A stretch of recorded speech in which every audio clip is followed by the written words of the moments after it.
우리 말씀의 은혜를 구하면서 함께 기도하겠습니다. 참 감사합니다. 오늘 또 중앙교회 성도님들과 함께 아버지 말씀을 나눌 수 있는 은혜의 이 귀한 기회들을 주시어 은혜임을 압니다. 아버지께 영광 올려드립니다. 아버지, 사람의 말과 그 지혜와 지식에 아무런 능력 없음을 압니다. 성령이여 이곳에 오시어 듣기를 갈망하는 주의 백성들에게 말씀의 은혜를 입혀 주옵소서. 예수 그리스도의 이름을 의지하여 감사기도 드립니다. 아멘.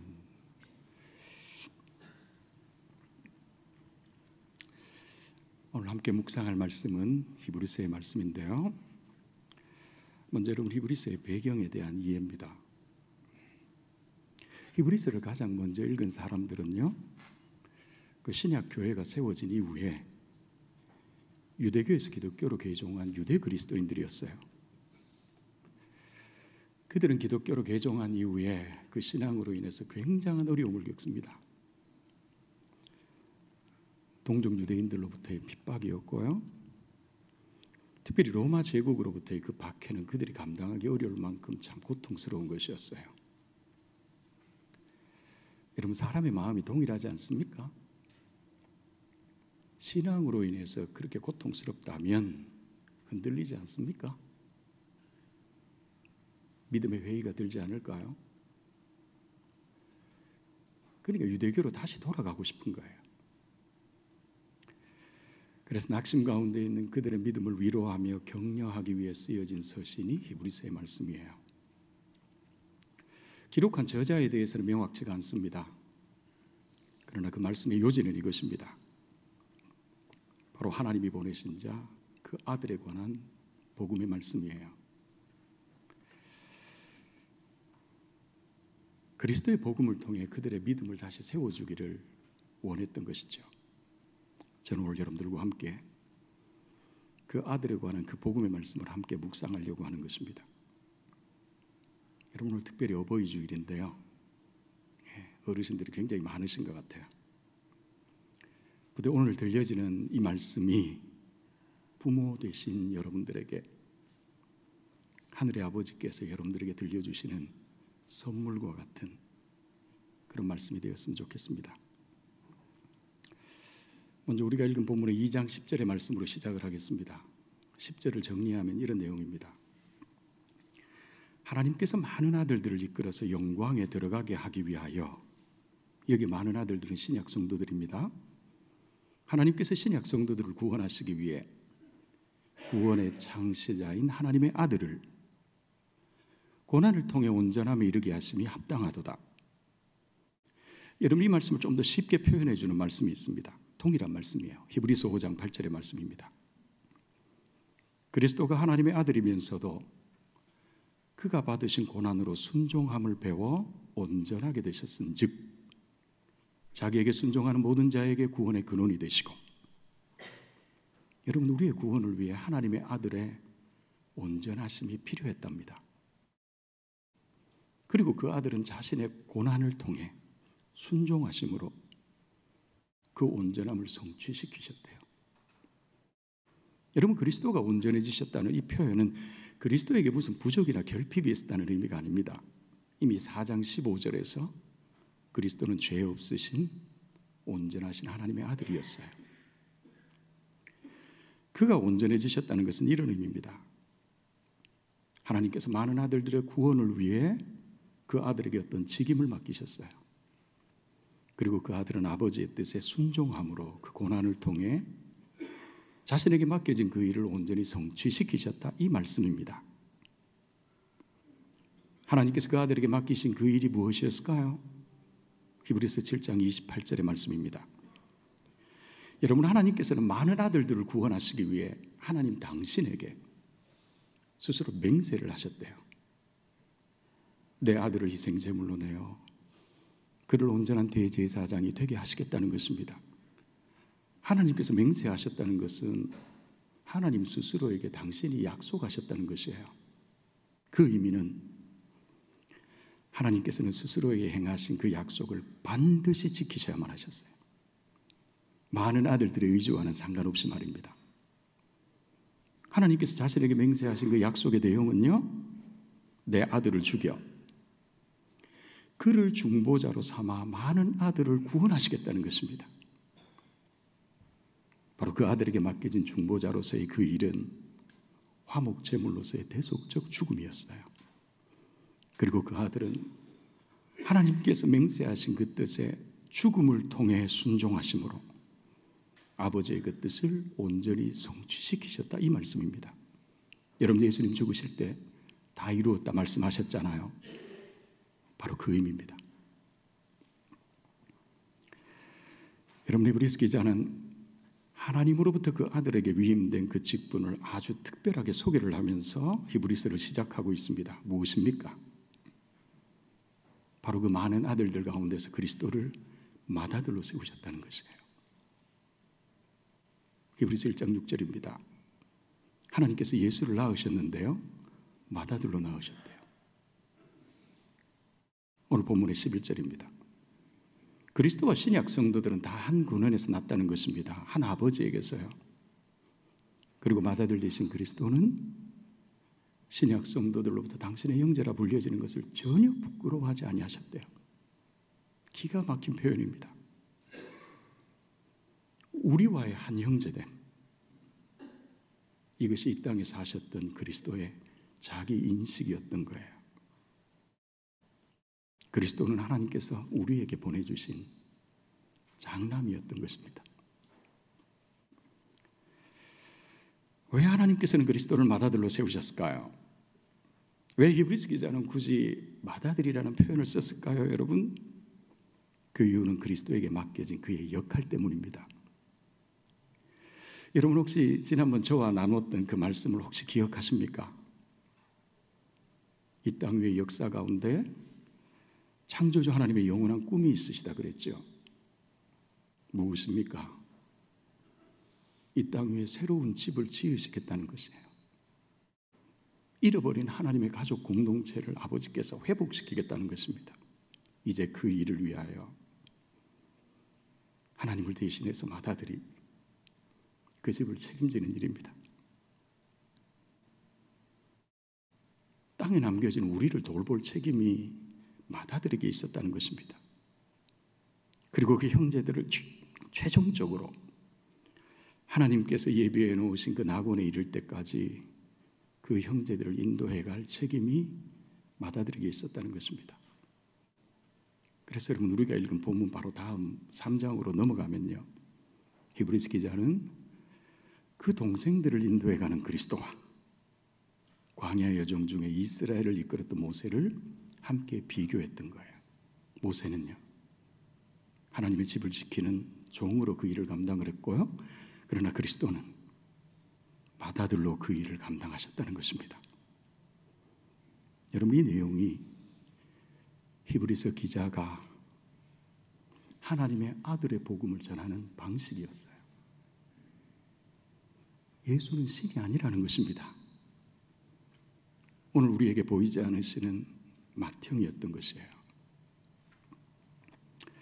이제 여러분, 우리가 그 맏아들에 대하여 우리가 확인해야 될 아주 중요한 복음의 핵심적 주제가 있습니다. 이런 내용입니다. 그리스도께서는 당신에게 위임되어진 맏아들로서의 그 사명을 어떻게 성취시킬 수 있었을까요? 그리스도는 어떻게 온전해지신 것입니까? 바로 그의 몸에 난 고난의 흔적이었어요. 그 고난의 흔적을 통해 맏아들로서의 그 사명을 온전히 다 감당하셨던 것이죠.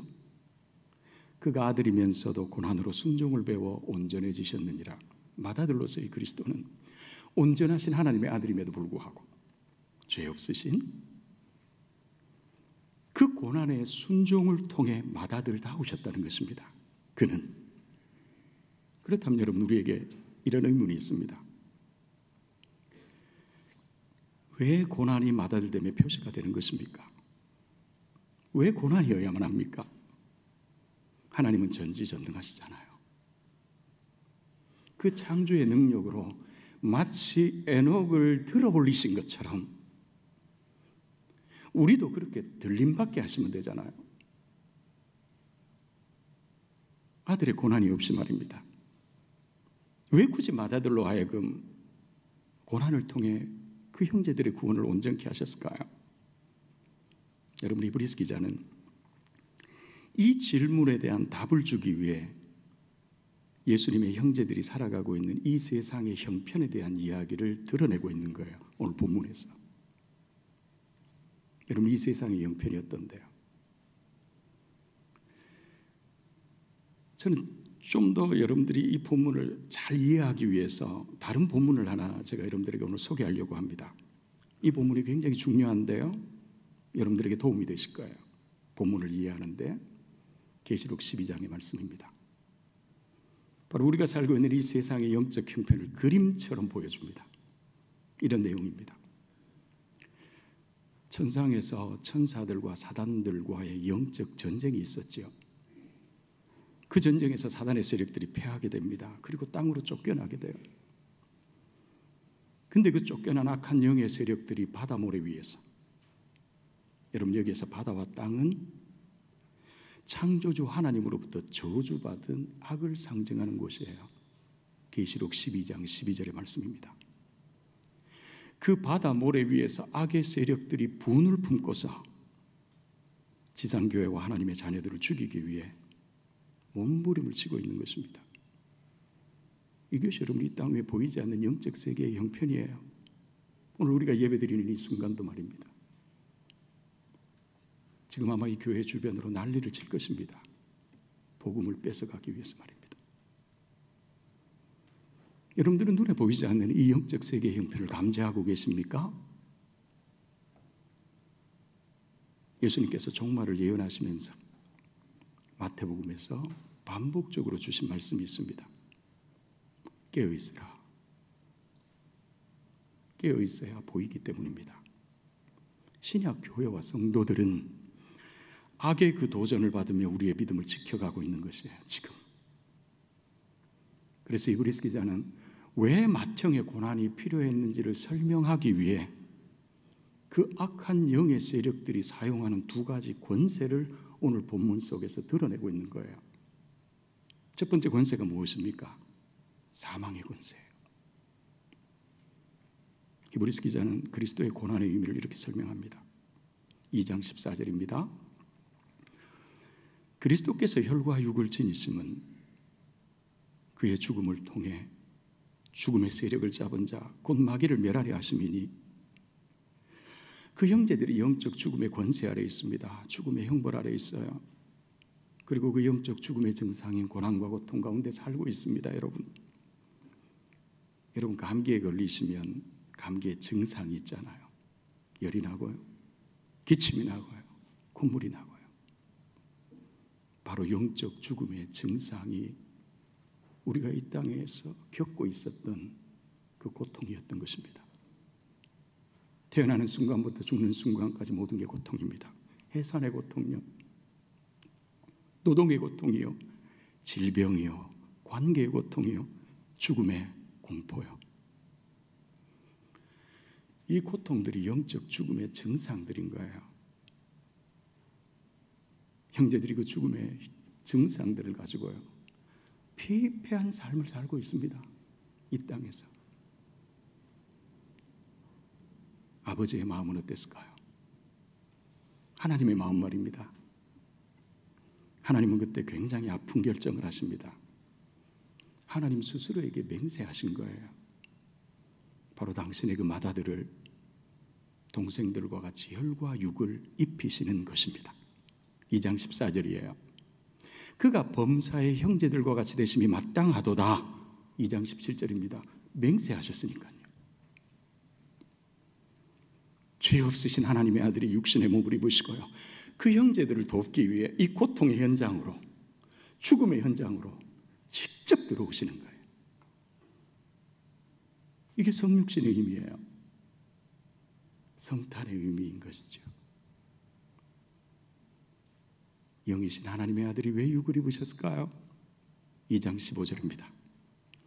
죽음의 고난을 통하여 죽음의 세력을 잡은 자 마귀를 멸하려 하시며 또 죽기를 무서워함으로 한평생 그 죽음에 매여 종노릇하는 자들을 놓아주려 함이니 자신의 육적 죽음을 통해 그 죄의 권세인 죽음을 이기기 위함이라는 것입니다. 우리의 맏형 되신 그리스도께서는 직접 그 죽음의 현장으로 들어오시어 형제들을 도우시는 것이었어요. 사랑하는 여러분, 십자가는 바로 우리를 살리기 위한 마다들의 몸에 난 고난의 흔적이었던 것이에요. 이 주제가 바로 그리스도의 복음의 중심이에요. 죽음의 권세는 인간 스스로가 벗어날 수가 없습니다. 우리는 안 죽을 수가 없어요. 외면하고 싶어도 외면할 수도 없습니다. 그저 어리석게 잊고 사는 것 외에는 할 수 있는 게 아무것도 없어요. 우리가 말로는 그 죽음의 시간들을 준비해야 된다라고 말하지만 그러나 우리의 육신의 장막을 걷는 그 최종적 죽음의 순간은 늘 불편한 진리인 것입니다. 근데 여러분, 졸지의 한순간에 찾아옵니다. 우리는 내 육신의 부모가 이렇게 빨리 돌아가실지 상상도 못했습니다. 그렇게 우리의 부모님들은 우리가 직접 눈으로 보는 그 앞에서 그 죽음의 시간을 넘어가신 거예요. 저는 안타깝게도 내 육신의 부모님들의 그 마지막 시간을 함께하지 못했습니다. 여기서 목회를 한다는 이유로 말입니다. 불효자지요. 제 부모님은요, 다 키운 자식을 먼저 하늘나라로 보내야만 하는 그런 고통까지 겪어내셨다고요. 저는 사랑하는 제자들이 그렇게 빨리 죽을지 상상도 못했습니다. 그 죽음은 인생들의 모든 것들을 우울하게 만듭니다. 두렵게 만들어요. 무로 만들어버립니다. 우리는 그 죽음의 권세 앞에서 너무나 무기력합니다. 이게 인생들의 영적 형편이에요. 여러분, 우리가 앞에서 이런 질문으로 시작을 했습니다. 왜 하나님께서는 맏아들의 고난의 죽음을 통해 다른 아들들의 구원을 성취시키신 것일까요? 아들의 고난이 없이도 구원하시면 되잖아요. 초월적인 능력으로 말입니다.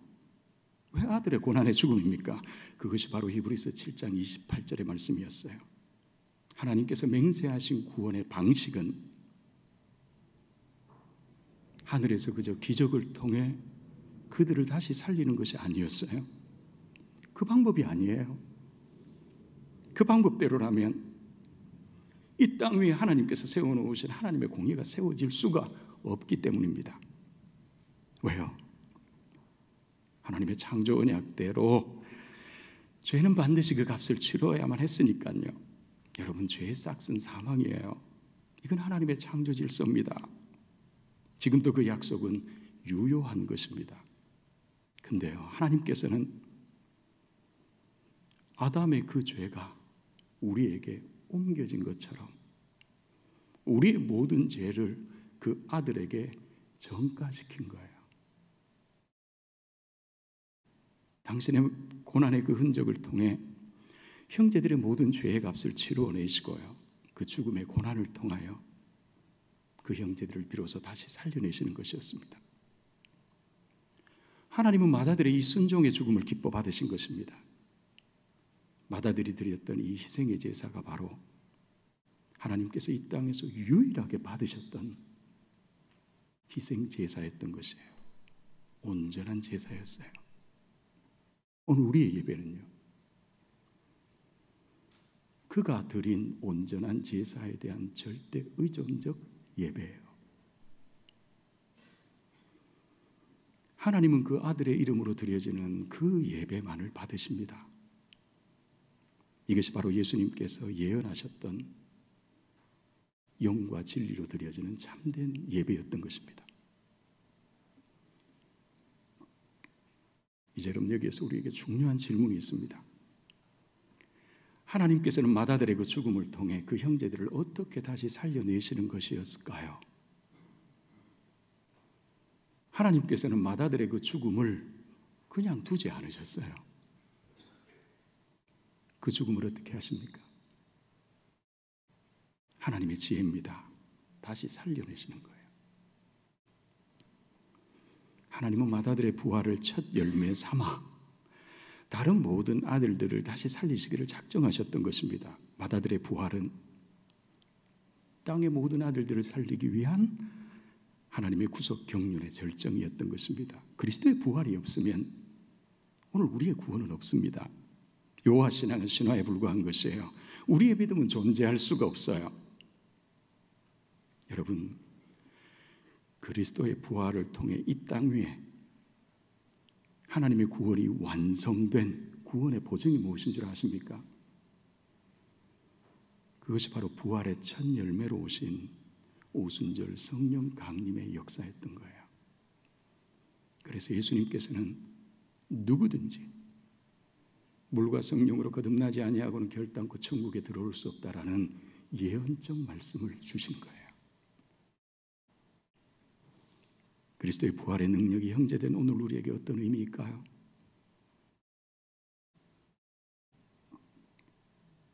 이제 우리 역시 그 육신의 장막을 벗을 것인데요. 우리도 곧 그 죽음의 시간을 통과해야 될 것인데요. 이제 그 죽음의 시간이 더 이상 그 아들들에게 고통의 형벌이 아니요, 저주가 아니요, 바로 영생으로 들어가기 위한, 하나님께서 준비해 놓으신 그 낙원으로 들어가기 위한 이 땅 위에서의 유일한 은혜의 통로임을 하나님께서는 맏아들의 부활을 통해 친히 증거로 보여주신 것이에요. 예수님의 형제된 오늘 우리에게 죽음의 의미는 무엇입니까? 여러분들에게요? 우리가 이 땅에서 사모해야 될 마지막 은혜의 통로인 것이죠. 그래서 계시록 14장에서 사도 요한은 하늘로부터 한 음성을 듣게 되지요. 지금 이후로 그리스도 안에서 죽는 자들이 가장 복된 자로라. 아멘입니다. 이것이 여러분 그 아들의 복음인 것이에요. 여러분은 광야에서의 모세의 죽음의 장면을 기억하십니까? 성경은 여러분 모세가 가나안 입성을 거부당한 이후에요, 광야에서의 그 죽음의 장면을 아주 중요하게 다룹니다. 신명기 34장 7절을 제가 읽어드릴게요. 모세가 죽을 때 나이 120세였으나 그의 눈이 흐리지 아니하였고 기력이 쇠하지 아니하더라. 그가 늙어서 기력이 없어 죽은 것이 아니라는 것입니다. 모세의 죽음은 자연사가 아니었어요. 성경은 뭘 말하고 싶은 것일까요? 모세의 죽음은 순종의 죽음이었다는 것입니다. 땅의 것이 아닌 영혼에 대한, 보이지 않는 하나님의 약속에 대한 믿음으로 선택했던 순종의 죽음이었어요. 모세는 죽음의 순종을 통해 낙원의 은혜를 입은 것이에요. 그래서 무려 1500여 년의 시간이 지난 후에 마태복음 17장의 말입니다. 변화산상에서 모세는 그리스도와 함께 살아서 대화하고 있었던 거예요. 그 메시지입니다. 성도에게 죽음은 저주가 아니에요. 그럴 수가 없어요. 공포가 아니라는 것입니다. 은혜의 통로요. 죽음이 은혜되게 하는 그 일을 맏아들이 이루신 것이에요. 그리스도께서 그 일을 이루셨기에 그를 믿는 그 믿음의 권세 아래에서 죽음은 더 이상 끝이 아니라 영생임을, 그저 죄의 고통 속에 살다 죽으면 무로 돌아가는 인생이 아님을 마청을 잘 믿고 따라가면요, 하나님께서 예비하신 그 낙원에 이룰 수 있다는 것을 하나님께서는 맏아들의 부활을 통해 친히 증명해 보이신 것입니다. 예수님의 고난과 부활은 우리에게 그 자유를 준 거예요, 여러분. 사랑하는 여러분, 하나님의 아들에 관한 그 복음의 은총 아래에서요, 예수 잘 믿어보십시오. 죽음은 더 이상 여러분들에게 공포가 아니라 은혜임을 꼭 아시게 될 것입니다. 오히려 하나님의 약속에 대한 소망 중에 순종함으로 그 시간들을 바라보게 되는 그 은혜, 그 순종의 은혜, 여러분들도 그 은혜를 입게 될 것입니다. 모세처럼 말입니다. 여러분, 이것이 맏형이 우리에게 남기신 부활의 복음이었어요. 이제 여러분, 하늘에서 쫓겨난 사단의 세력들이 행하는 또 다른 권세가 오늘 본문 속에 드러나 있습니다. 바로 이 땅에서의 남은 악의 권세입니다. 여러분, 그리스도의 이김으로 이 땅에서 악이 사라졌을까요? 결코 그렇지 않습니다. 하늘에서 쫓겨난 그 악의 세력들은 여전히 그 힘을 발휘하고 있어요. 여전히 그 죄의 권세를 가지고 남은 성도들의 삶을 유혹하며 시험합니다. 감히 그 악의 도전으로부터 스스로 자유할 수 있는 인생은 아무도 없습니다. 여전히 남은 그 죄의 권세 아래에서 너무 힘겨운 삶을 살고 있는 거예요. 죄의 종노릇하면서 말입니다. 이것이 이 땅 위에서의 피할 수 없는 인생들의 영적 형편인 것입니다. 여러분, 우리가 앞에서 예수님의 죽음의 이유에 대해서는 잘 이해를 했어요. 바로 사망의 권세를 이기기 위한 화목제물로서의 죽음이었죠. 그렇다면 여러분, 예수님에게 공생애의 삶은 왜 필요했을까요? 신의 아들이 왜 인간의 몸을 입으시고 그 고난의 삶을 사셔야만 했을까요? 이건 여러분 굉장히 중요한 질문입니다. 그는 왜 사셨습니까? 이건 너무 중요한 질문이에요. 그 이유는 바로 자신의 삶을 통해 그 악의 실체를 드러내시며 마침내 그 악의 권세를 이기기 위해 사신 거예요. 예수님은 악의 권세를 어떻게 드러내십니까? 그리고 어떻게 이기십니까? 여러분, 이 말씀을 잘 한번 주목해 보십시오. 예수님은 악의 모든 그 유혹의 손길들을 거절하셨어요. 맞죠? 그리고 오히려 고난의 삶을 선택하십니다. 그것도 맞죠? 그렇게 악을 드러내십니다. 그리고 당신이 선택하신 그 고난의 삶을 살아내심으로 그 악을 이기신 거예요. 그리고 그 삶을 통한 이김의 능력으로 우리를 도우실 수 있었던 것입니다. 예수님은 결코 그 어떤 초월적 능력으로 악을 이기신 것이 아니에요. 어떤 종교적 행위들로 악을 이기신 것이 아닙니다. 삶으로 이기신 거예요. 사도 바울은 이 믿음의 도를 깨달은 거예요. 그래서 그리스도의 복음의 도를 전한 후에 그 복음의 열매로 몸으로 드리는 살아있는 제사를 교훈했던 거예요. 왜 예수님께서 친히 광야로 시험받으러 가십니까? 아담의 실패를 회복하기 위함이었지요. 어떻게요? 예수님은 악의 그 유혹의 모든 손길들을 거절하셨어요. 그렇게 악을 드러내셨어요. 그러나 여러분, 역사 속에서 교회는요, 그 악의 유혹의 손길들을 잡았잖아요. 그래서 교회가 부요해진 거예요. 그래서 교회가 권력을 소유했던 거예요. 그래서 교회가 화려해지기 시작한 거예요. 그 유혹의 손길들을 잡음으로 그 세상의 풍조를 따라갔던 거예요.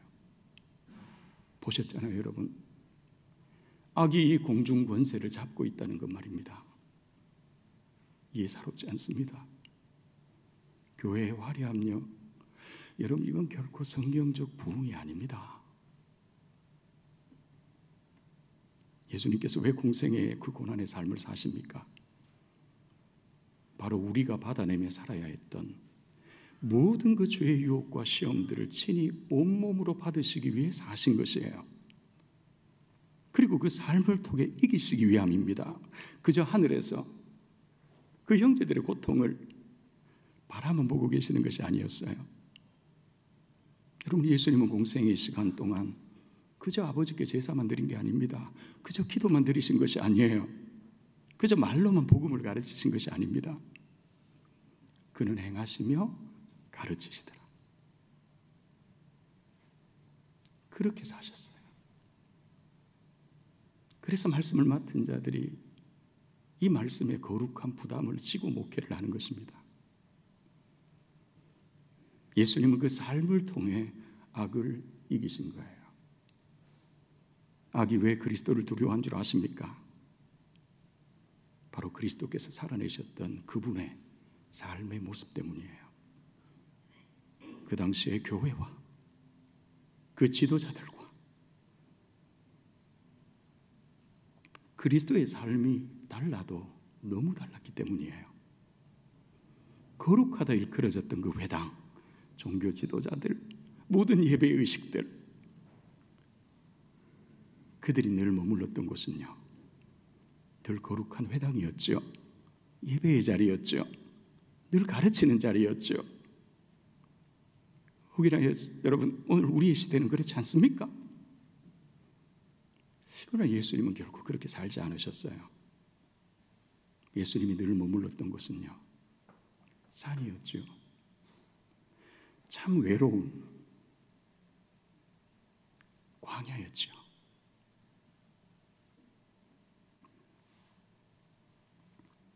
들판이요, 바닷가요, 장터요, 길가요, 우물가요, 죽음이 머무는 곳이요, 늘 연약한 병자들이 머물렀던 그곳이었죠. 여러분, 예수님은 늘 무리들을 피하십니다.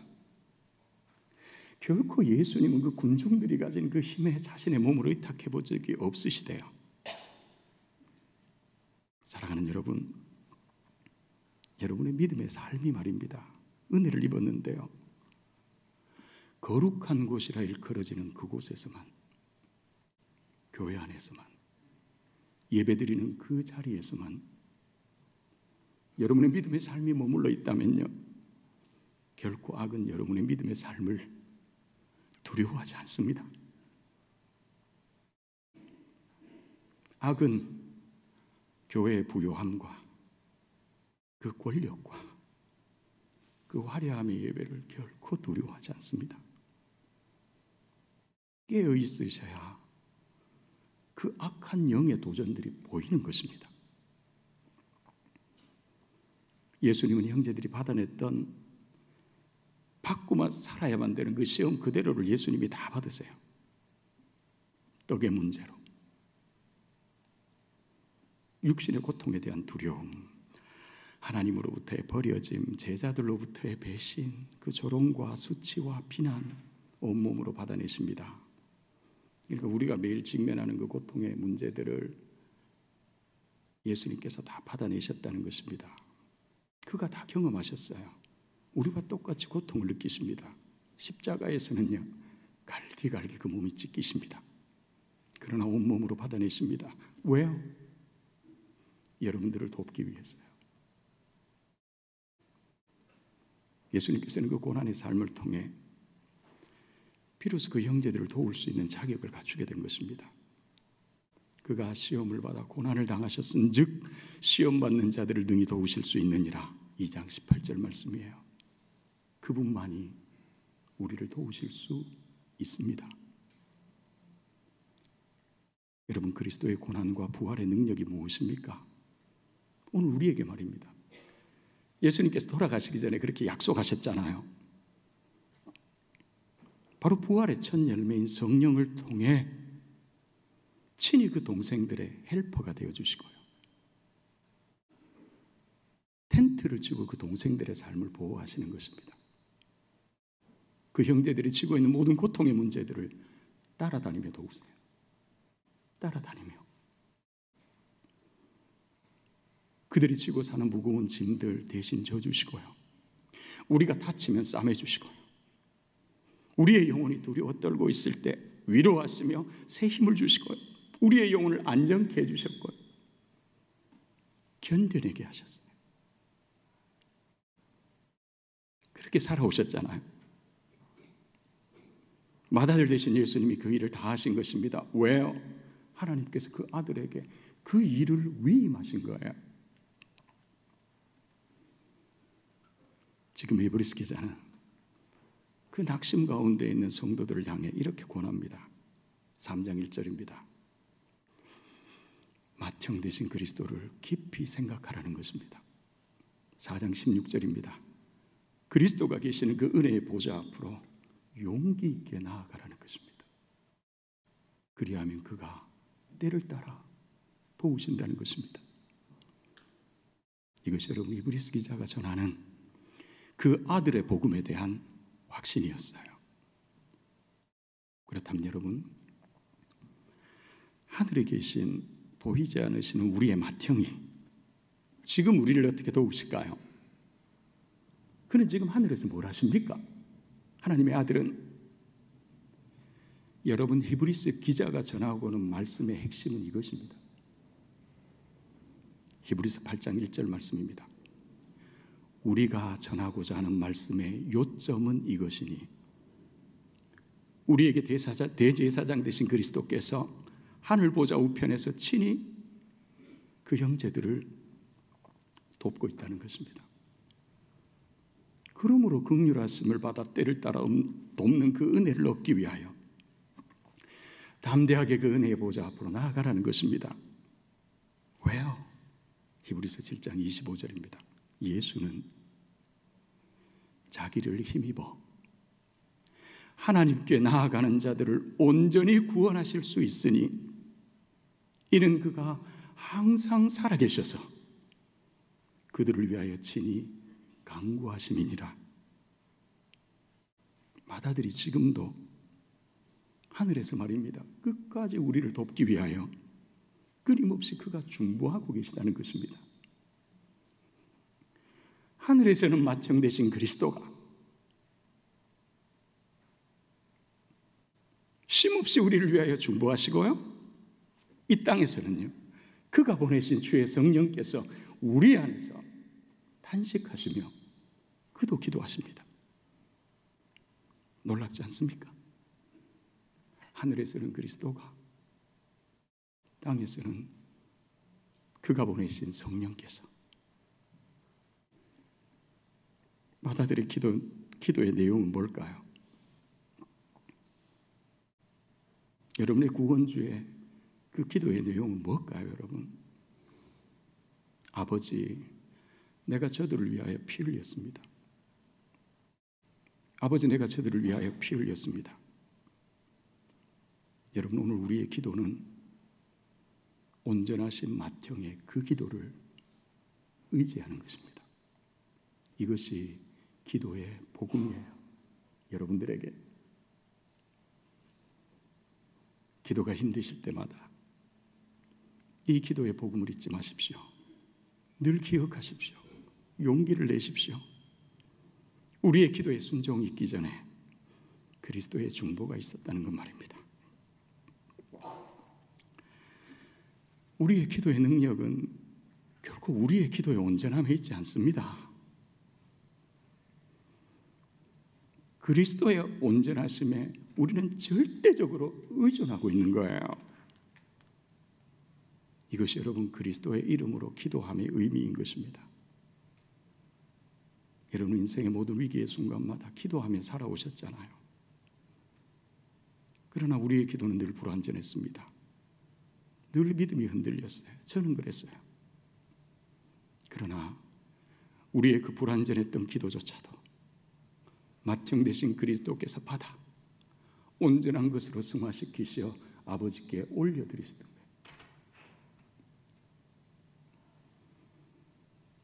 저는 여러분 평생을 기도하며 살았지만 단 하루도 기도에 대해 자유해 본 적이 없습니다. 늘 믿음이 흔들립니다. 감히 때로는 주문부원이요. 하나님이 그렇게 싫어하시는 줄 알면서도 얼마나 종교적인지요. 저도 마음이 아픕니다. 마음은 원인데요, 몸이 말을 듣지 않습니다. 죄책감에 시달려 입이 열리지 않은 날도 수도 없이 많습니다. 기도에 무릎을 꿇지만 아무 말도 하지 못하고요, 그저 일어설 수밖에 없었던. 기도는 늘 제게 거룩한 부담이었어요. 오늘도 동일합니다. 그러나 여러분, 그 온전치 못했던 나의 기도조차도, 그 작은 나의 신음조차도 맏형 되신 그리스도께서 기쁘게 받아 거룩한 기도로 승화시키시어 아버지께 올려주셨던 것이에요. 여러분, 기도는 정말 말을 많이 해야 들으시는 것이 정말 아니더라고요. 사람의 말에는 아무런 능력이 없습니다. 그러나 여러분, 성도에게 기도를 쉬는 것이 얼마나 어리석은지요. 마음은 온인데 육신이 너무 연약합니다. 그러나 여러분, 숨은 쉬며 살아야 되지 않겠습니까? 맏형이 우리에게 기도를 요청하십니다. 마치 살아계실 때 제자들에게 기도를 요청하셨던 것처럼 말입니다. 기도는 주술이 아닙니다. 미신도 아니에요. 면벽수도 하는 것도 아닙니다. 하나님의 들으심을 신뢰하며, 보이지 않지만 하나님의 그 약속을 신뢰하며, 우리는 오늘도 쉼없이 그리스도의 이름으로, 우리의 맏형의 이름으로 우리는 오늘도 용기를 내어 기도할 뿐이에요. 그 의미는 우리의 기도는 우리의 맏형의 온전하심에 절대적으로 의존하고 있다는 것입니다. 일평생 기도에 대한 거룩한 부담을 지고 살아오지 않았습니까? 그 거룩한 기도에 대한 부담은요, 그리스도의 중보 때문입니다. 그 부담마저 없었다면요, 여러분의 인생의 수많은 어려움과 그 고통의 시간 속에서 절망과 낙심 가운데서 말입니다, 문득 그리스도가 생각이 나셨잖아요. 원치 않은 수많은 인생의 그 위기의 순간마다 기가 막히게 넘어오셨죠. 여러분의 인생의 마디마디마다 말입니다, 어떻게 이겨내며 살아왔을까요? 우리의 능함으로요? 도대체 얼마나 기도해야 여러분 하나님의 마음을 감동시킬 수 있을까요? 우리 같은 것이 어림도 없습니다. 그러나 우리의 기도는 늘 불완전했지만, 그러나 온전하신 그리스도의 기도는 전혀 실패함이 없기 때문입니다. 오늘 우리는 여전히 그분의 기도가 없다면 우리의 믿음을 보존할 수가 없어요. 구주께서 가셨던 그 길, 그 좁은 길, 우리가 가야만 되는 길이라고 내가 믿음으로 받아들일 수 있었다면 우리 스스로요, 그 길을 선택할 수 있었을까요? 그렇지 않습니다. 주님의 시간입니다. 그분의 은혜입니다. 그분의 기도 때문이에요. 이 교회가 여러분의 교회로 허락되어졌다면 여러분의 인생 가운데서 이 일이 보통 일입니까? 굉장한 일입니다. 여러분은 맏형 되신 그리스도의 중보를 통해 이 교회를 선물로 받은 거예요. 은사로 말입니다.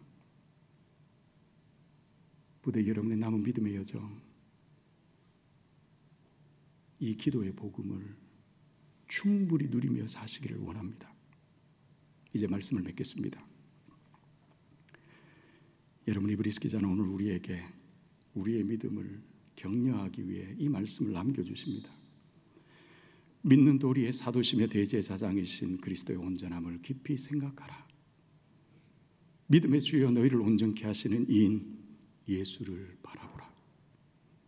그 광야와 같은 험난한 인생의 시간 속에서요, 너희가 피곤하여 낙심하지 않기 위하여 자기에게 거역한 일을 참으신 너희의 맏형 되신 그리스도를 깊이 생각하라. 히브리서 12장 3절 말씀입니다. 사랑하는 여러분, 여러분은 하나님의 맏아들의 이 복음의 영광들을 누리며 살고 계십니까? 그 아들의 십자가의 복음이요, 부활의 복음이요, 기도의 복음 말입니다. 부디 바울의 고백처럼 그를 얻기 위하여, 그에게 발견되기 위하여 그 아들에 관한 가장 고상한 지식인 이 복음의 지식들을 여러분의 그 영혼 안에 선물처럼 소중히 담아 사시기 바랍니다. 부디 여러분의 남은 인생 가운데서 하나님의 맏아들의 이 복음의 능력 안에서 그 아들로부터 약속된 땅에 너무나 좋은 것들,